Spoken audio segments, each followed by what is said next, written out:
Cerca Teleeuropa sul tuo Play Store o Apple Store e scarica la nostra app.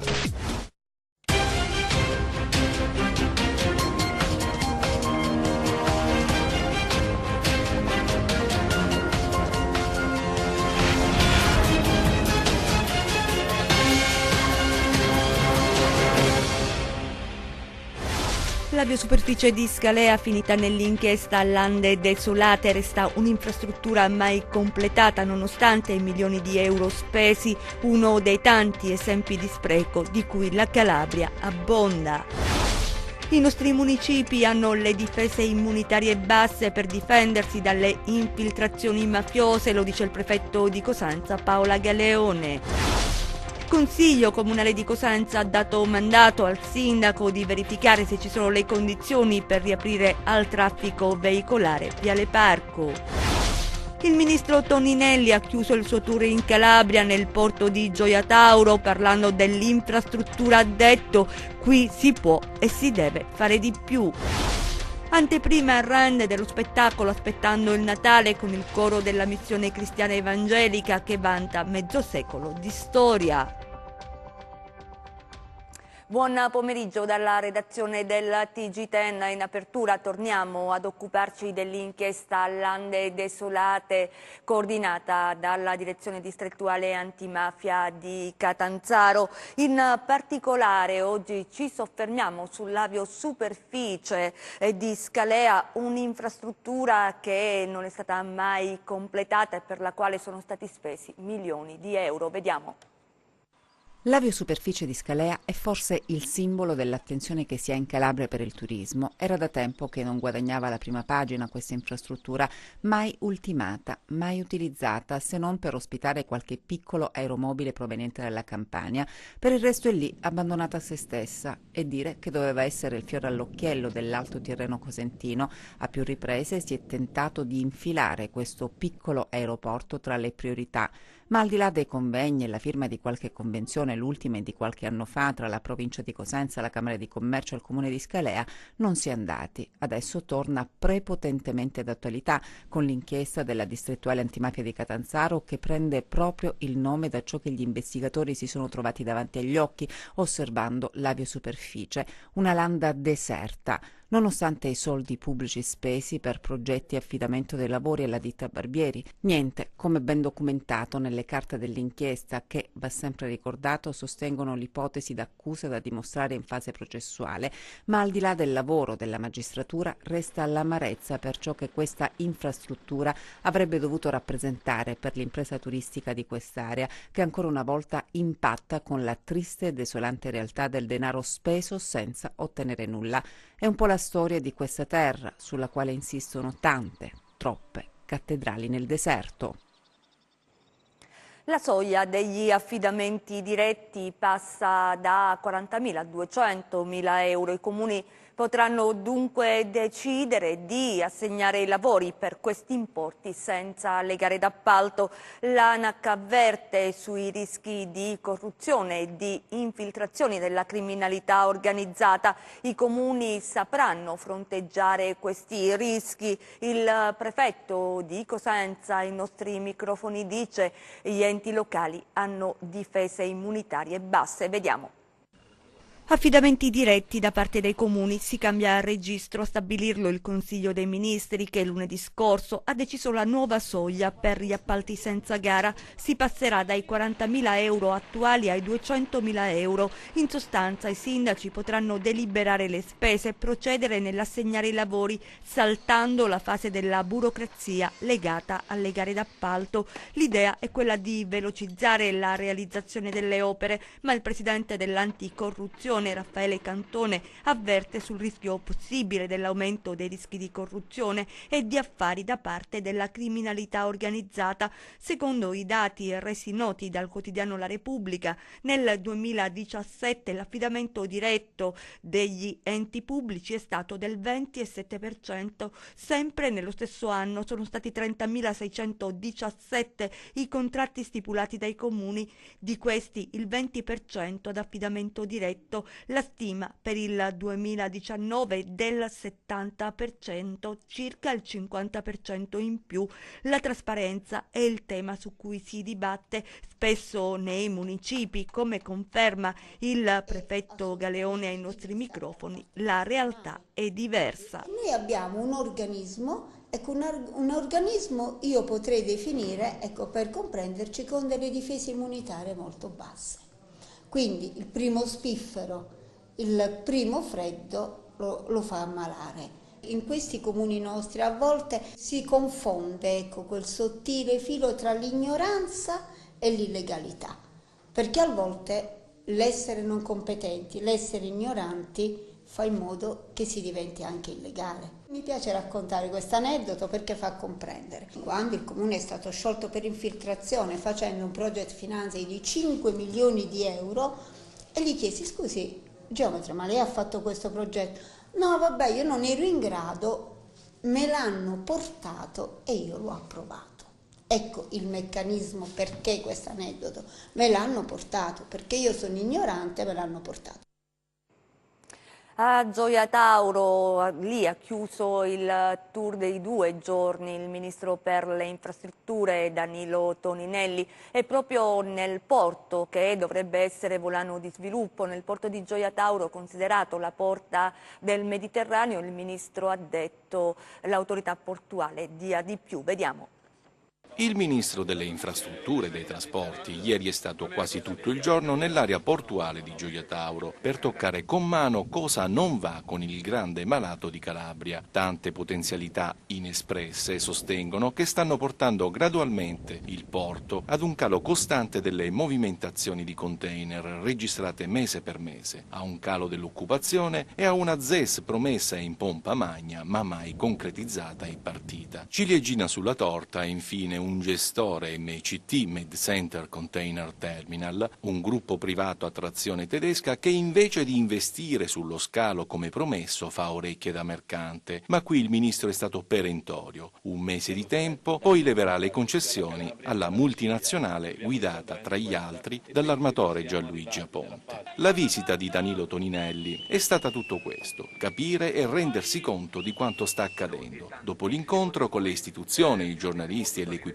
avvenuto sulla nave Diciotti, Toninelli ha incontrato i sindacati nella sede dell'autorità portuale. C'erano tutti e qui la voce delle organizzazioni sindacali è stata univoca: basta promesse. Le colpe non sono solo di MCT ma anche di governo centrale e regionale. Si prendano le loro responsabilità e capiscano che Gioia non può essere abbandonata. Anche il nuovo gateway ferroviario sarà un'opera all'avanguardia, ma bisogna vedere quanto voglia di sfruttarla ha il terminalista.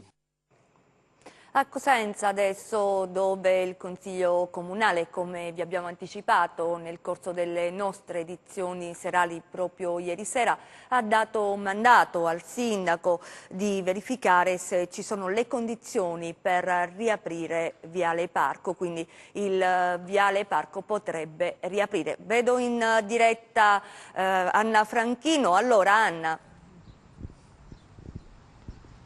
Allora, buon pomeriggio, siamo qui a piazza Giacomo Mancini, come vedete proprio alle nostre spalle c'è Viale Mancini, già Viale Parco. Allora, dicevi proprio tu, Rosalba, che il Consiglio Comunale proprio ieri ha dato mandato al sindaco di verificare, ovviamente di concerto con gli enti firmatari, il collegio di vigilanza, la sussistenza delle condizioni tecnico-giuridiche e finanziarie per una riapertura immediata della circolazione su Viale Parco, Viale Mancini. Siamo qui in compagnia proprio del comandante della Polizia Municipale Giovanni De Rose. A lui chiediamo se insomma ci sarebbero le condizioni per una riapertura anche parziale di Viale Parco. Allora, il Consiglio Comunale ha di fatto ratificato quello che già il sindaco aveva diffidato direttamente lui alla Regione Calabria di ripristinare l'inizio dei lavori o altrimenti procedere alla riapertura del viale e renderlo fruibile come era in precedenza. Tra l'altro, siccome prima citava lei il fatto del collegio di vigilanza, in realtà il collegio di vigilanza ancora non è nemmeno costituito, che è quell'organo che serve a verificare e dà una sua importanza proprio l'attuazione dell'accordo di programma, e nella medesima diffida che citavo prima il sindaco ha diffidato anche Regione Calabria a nominare il suo rappresentante, perché senza di questo non può attivarsi nemmeno l'attività propria del collegio di vigilanza, che avrebbe avuto a questo punto un suo potere di input o comunque di verifica delle problematiche che poi si sono rilevate presenti. Ora, sulla questione di riapertura, certo che si può riaprire, nel senso che non possiamo pensare che la città di Cosenza possa stare con questa situazione sine die e senza una programmazione concreta dei tempi che devono essere necessariamente brevi. Diversamente il Comune procederà alla revoca dell'accordo, alle sanzioni, a tutto quello, insomma, che ne discende dal mancato rispetto delle tempistiche che poi la Regione aveva posto come urgenti quando spingeva il Comune alla firma dell'accordo. Lei ricorderà tutta la questione delle diverse problematiche che si erano poste, e la Regione poneva anche un problema di finanziabilità dell'opera rispetto ai tempi, e adesso invece quei tempi non diventano più importanti. Questa è la stranezza, insomma. Vediamo alle nostre spalle, Rosalba, che ci sono dei lavori che hanno in pratica interessato proprio alcune carreggiate, anzi la carreggiata di Viale Mancini. Vediamo appunto dei ciottoli, delle pietre, insomma ci sono questi scavi. È possibile, secondo lei, comandante, una sorta di delimitazione di questi lavori per permettere questa riapertura? Ricordiamo che anche domenica scorsa c'è stata questa manifestazione del comitato No Metro, che ovviamente è favorevole a una riapertura, visto anche i volumi di traffico che in questo periodo interessano la città dei Bruzzi. Come si può vedere anche da parte di chi non è tecnico, e io non sono comunque un tecnico di lavori pubblici o comunque di cantieri, però è abbastanza rilevabile facilmente che non sono dei grossi lavori quelli che sono stati fatti, quindi parimenti non sarà molto oneroso né in termini di tempi né in termini di risorse finanziarie ripristinare la viabilità del viale. Poi ci sono delle novità per quanto riguarda gli ZTL per la città di Cosenza, perché insomma il varco 1 e il varco 2 sono interessati da nuove limitazioni, oppure insomma da una sorta di circolazione che può avvenire. Ricordiamo via Piave e via Isonzo. Sì, abbiamo rimodulato solo per questi due varchi gli orari a seguito della riunione che si è avuta in Confcommercio, e quindi gli esercenti hanno manifestato delle esigenze che l'amministrazione ha inteso accogliere, e quindi poi successivamente ha dato indirizzo al sottoscritto di procedere alla relativa ordinanza, e quindi ora via Piave è percorribile H24, quindi diciamo che è sempre varco non attivo, e nel medesimo tempo si può anche parcheggiare, perché è stato previsto anche il diritto di sosta, mentre per quanto riguarda via Isonzo la stessa è percorribile dalle 16 del pomeriggio alle 10 del mattino, è percorribile da tutti, mentre invece dalle 10 alle 16 è solo percorribile dai soggetti autorizzati. Questo anche per consentire una maggiore facilità a raggiungere i parcheggi cittadini. Ci sono domande da studio, Rosalba? No, allora Anna, grazie. L'unica domanda, ma vi prego di essere velocissime, se ci sono dei tempi certi per la verifica e la riapertura di Viale Mancini. Allora, mi chiedono da studio se ci sono dei tempi certi per la verifica in caso la riapertura di Viale Mancini. No, su questo no. Come dire, quando l'amministrazione si renderà conto che c'è una inerzia perdurante su queste questioni e come dire, diventerà anche un'inerzia intollerabile, a quel punto io penso che si procederà poi agli atti formali per procedere a tutti i provvedimenti amministrativi del caso per far sì che il viale venga riaperto. Io penso che ci vorrà sicuramente l'anno nuovo per questa verifica, io penso che gennaio sia un tempo, come dire, improcrastinabile. Grazie al comandante dei Vigili, vi restituisco la linea. Grazie Anna, grazie al tuo ospite. Noi andiamo avanti, restiamo a Cosenza perché il Comune ha promosso un incontro sul microcredito, strumento economico utile allo sviluppo del territorio. Vediamo.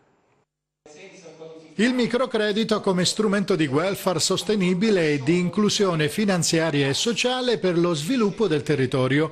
Questo è il tema di un incontro che si è tenuto a Palazzo dei Bruzzi, a Cosenza. L'iniziativa arriva 2 settimane dopo la firma di un protocollo d'intesa triennale tra il Comune di Cosenza e il microcredito nazionale. L'accordo che abbiamo sottoscritto con il sindaco di Cosenza rappresenta un punto di partenza importante perché si forniranno tutti quei servizi a queste persone che oggi hanno difficoltà alla bancabilità e quindi in assenza di garanzie di poter entrare nel mondo del lavoro, dell'impresa utilizzando gli strumenti che la mano pubblica offre, quindi la garanzia dello Stato che copre l'80% del rischio, un sistema di convenzioni con le istituzioni bancarie e finanziarie e ovviamente i servizi di accompagnamento e tutoraggio offerti dall'Ente Nazionale di Microcredito.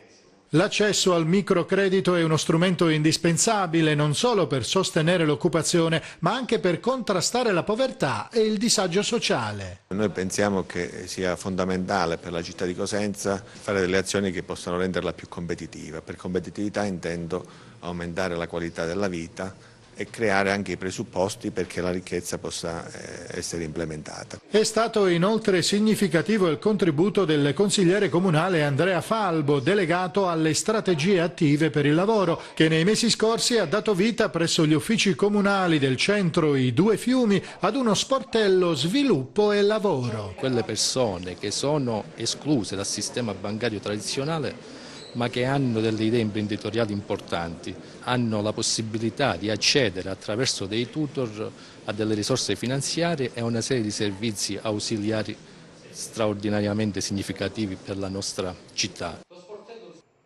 Ci spostiamo a Catanzaro, intanto una notizia di cronaca perché il corpo di un 37enne è stato ritrovato questa mattina all'interno della stazione ferroviaria, esattamente nel quartiere Corvo di Catanzaro. Accanto al corpo è stata trovata una siringa, questo fa ipotizzare una morte per overdose. L'uomo si era allontanato da una comunità di recupero, chiaramente sul caso stanno indagando le forze dell'ordine. Restiamo a Catanzaro per parlare di un binomio possibile, quello dell'etica e dell'economia.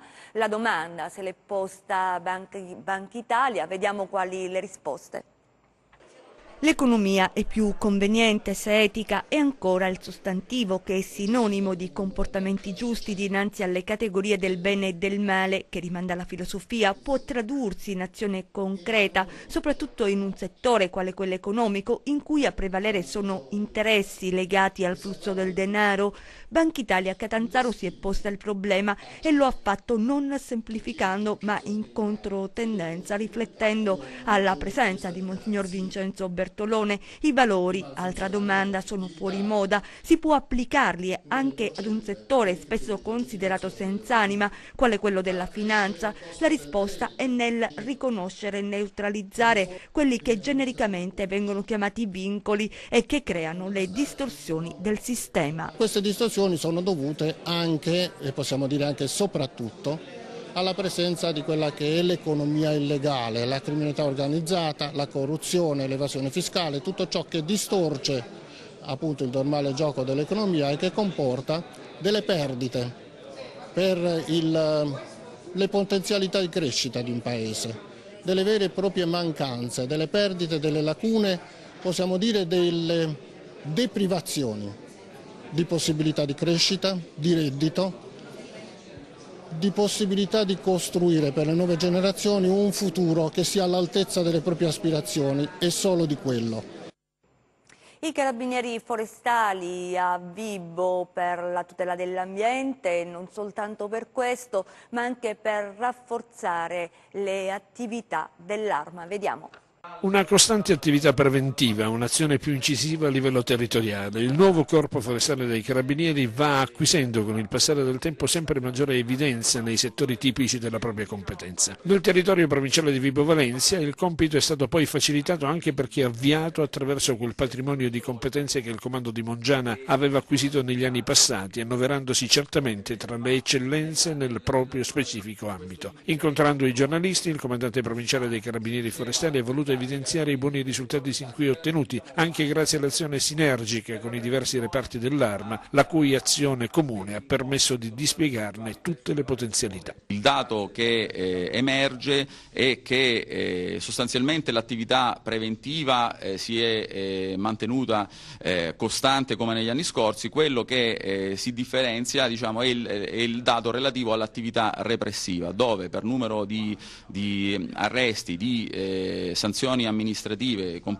che complessivamente superano i 430.000 euro, combinati, diciamo, nei più svariati settori che vanno dalla repressione dei reati amministrativi sull'agroalimentare, sulla tutela della flora e della fauna, sulla tutela del territorio, alla fine quindi un settore che va dall'ambiente all'agroalimentare è un dato di assoluto rilievo. Anche il numero di illeciti penali è in crescita e quello che si registra quest'anno sono anche operazioni importanti come Green Mountain, laddove sono in eccezionale sinergia con l'Arma Territoriale, con i cacciatori di Calabria, con l'8° nucleo elicotteri di stanza presso il battaglione di Vibo Valentia e con il concorso anche del personale del reparto Carabinieri e Biodiversità si è riusciti a svolgere un'importante attività repressiva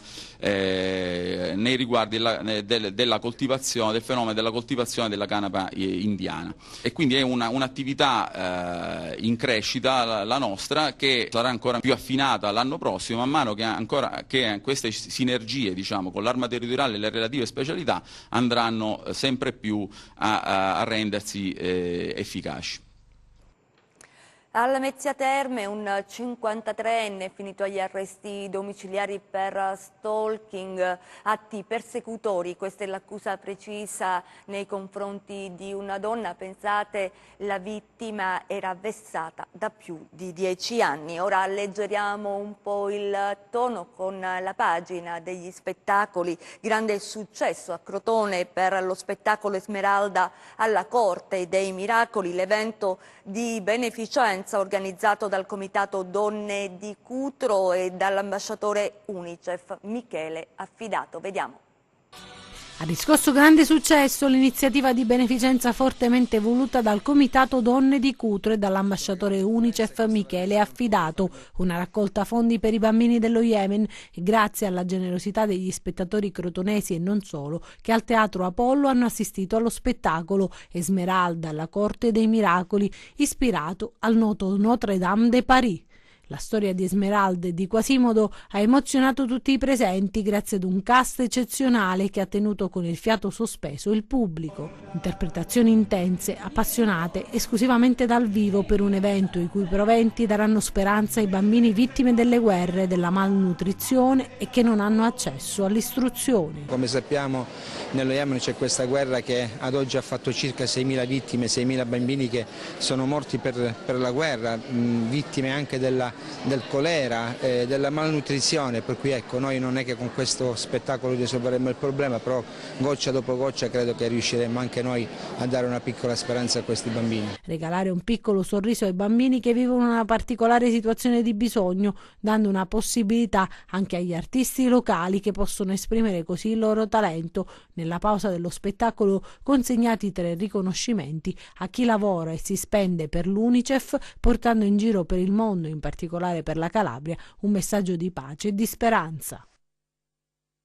Arrende per l'esibizione di Aspettando il Natale, un coro che vanta mezzo secolo di storia e che nasce a Cosenza insieme alla missione cristiana evangelica.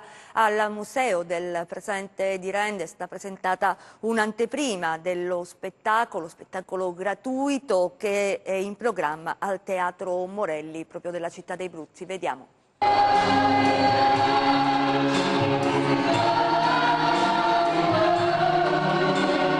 Musica che si intreccia con la fede a Rende, al Museo del Presente, in tanti curiosi e appassionati hanno assistito all'esibizione del Bethel Gospel Choir, dal titolo Aspettando il Natale. Un coro che vanta mezzo secolo di storie, che nasce a Cosenza assieme alla missione cristiana evangelica, 20 elementi oltre a solisti e musicisti che portano in giro una realtà amatoriale che grazie all'entusiasmo e all'impegno viene sempre più coinvolta in eventi, manifestazioni artistico-culturali e a scopi benefici attraverso il gospel, musica tipicamente corale che racconta il dolore e le difficoltà ma anche la fede e la speranza di liberazione e di riscatto. La parte attoriale si interseca con quella che è la parte musicale, quindi avremo la partecipazione di Filmama, di Antonello Armieri, Esther Zasa, Deborah Captain, il Bethel Gospel Choir della Chiesa di Cosenza, avremo la partecipazione del corpo di ballo, avremo la partecipazione degli attori speciali della compagnia Liberi Dentro, Barbara Marchio, Esposito Massimiliano, Anna Maria Lopolito e io che curo oltre alla regia, l'adattamento, la scrittura, sono anche interprete. Abbiamo voluto fortemente questa cosa gratuita perché vogliamo regalare a tutta la città di Cosenza una poltrona, un motivo per venire a teatro, un motivo per ascoltare parlare dell'amore di Dio. A dirigere il coro Patrizia Barone, mentre la parte musicale è stata affidata a Susanna Giovannini. 11 brani in scaletta fra i classici del Natale rivisitati e riarrangiati e canti più moderni e inediti. Si parte da Rende, ma il coro scalderà i cuori di vari comuni della provincia, oltre che la casa circondariale di Cosenza. E chiudiamo facendo gli auguri a nonna Filomena Giordano che oggi compie 100 anni. La vedete nella foto, grande festa a Cosenza.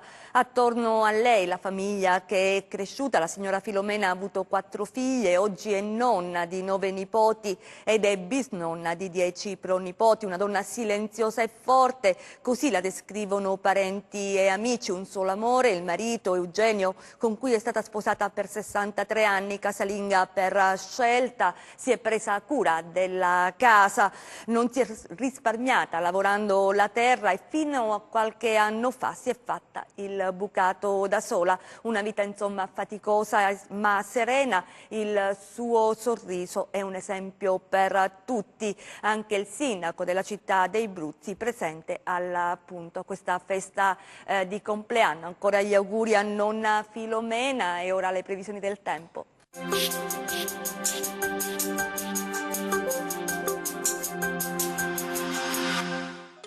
Correnti più fredde e secche di tramontana hanno apportato un deciso miglioramento delle condizioni meteo.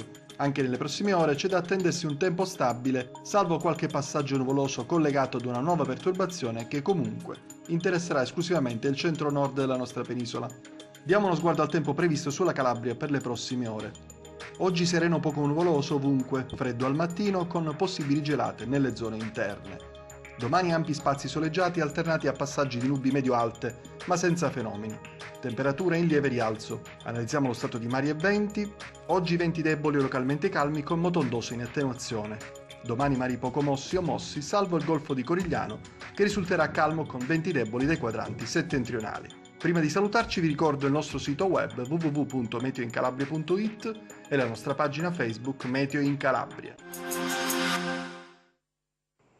È tutto, grazie per essere stati con noi, vi auguriamo un buon proseguimento.